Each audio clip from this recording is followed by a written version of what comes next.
Seventh question देख रहे हैं हम बीए बीकॉम बीएससी की इंग्लिश फाउंडेशन के चैप्टर 1 का।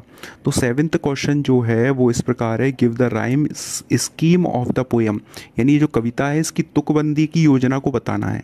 राइम यानी तुकबंदी, स्कीम यानी योजना। जो इस कविता में तुकबंदी की गई है चैप्टर 1 के अंदर, जो तुक रखे गए हैं, राइमिंग की गई है। हर एक गीत या कविता में राइमिंग होता है लास्ट में, जैसे कि बनाएं, दिखाएं, सुनाएं। तो आय की राइमिंग हो रही है, एक स्वर होता है जो एक जैसा प्रतीत होता है। तो इस कविता में भी एक राइमिंग हो रही है।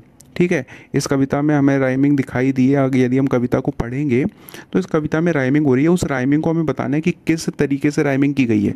तो कई कविताएं होती है, शुरू की 2 लाइन एक जैसी होती है, फिर बीच की अलग होती है, फिर लास्ट उसके जैसी होती है। और भी कुछ अलग अलग टाइप की राइमिंग्स होती हैं।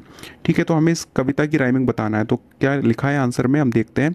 The poem is written in iambic tetrameter, यानी एक लैम्बिक टेट्रामीटर में लिखी गई। मीटर यानी कि एक कविता भार होता है, तुकबंदी होती है, एक छंद होता है, मीटर, उसको मीटर बोलते हैं। तो हिंदी कविताओं में भी होता है, इंग्लिश में भी होता है। ठीक है, तो the poem is written in iambic tetrameter है। इसमें हर एक वर्स यानी हर एक श्लोक ये बोल सकते हैं, या फिर हर एक छंद बोल सकते हैं।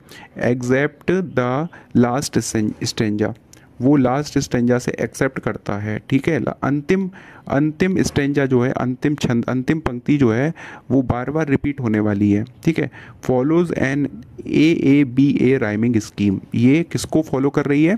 AABA राइमिंग स्कीम को फॉलो कर रही है, इस तुकबंदी योजना को फॉलो कर रही है। तो इसका मतलब क्या हुआ? AABA का मतलब, A मतलब पहले 2 लाइन सिमिलर हैं, B यानी कि फिर तीसरी लाइन जो है उसकी तुकबंदी अलग है, फिर A यानी कि फिर चौथी लाइन की तुकबंदी पहली और दूसरी लाइन के समान है। तो पहली और दूसरी लाइन का तुकांत समान है, अंत में एक जैसा स्वर है। B यानी कि फिर तीसरी पंक्ति जो है उसका अलग है अंत, और A यानी फिर चौथी पंक्ति का अंत पहली और दूसरी पंक्ति के जैसा है।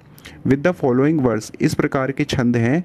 Is rhyming with the words B, तो A जो है वो राइम करता है B के साथ, which is a chain rhyme, एक चैन राइम बन जाता है। द राइम स्कीम कैसी है? राइम स्कीम इसकी, पहला छंद जो है वो AABA है, दूसरा छंद जो है वो BBCB है, तीसरा छंद जो है वो CCDC है, और चौथा छंद जो है DDDD है। तो इस प्रकार से आप समझ सकते हैं। देखिए, AA फिर अलग है B, फिर A, फिर सेकंड में BB, फिर अलग है C और फिर B, फिर थर्ड में CC, फिर D आना है, फिर से C, और फोर्थ में DDDD। बस यहाँ पे ख़त्म हो जाता है। इस प्रकार से इसका राइमिंग स्कीम है। Thank you so much.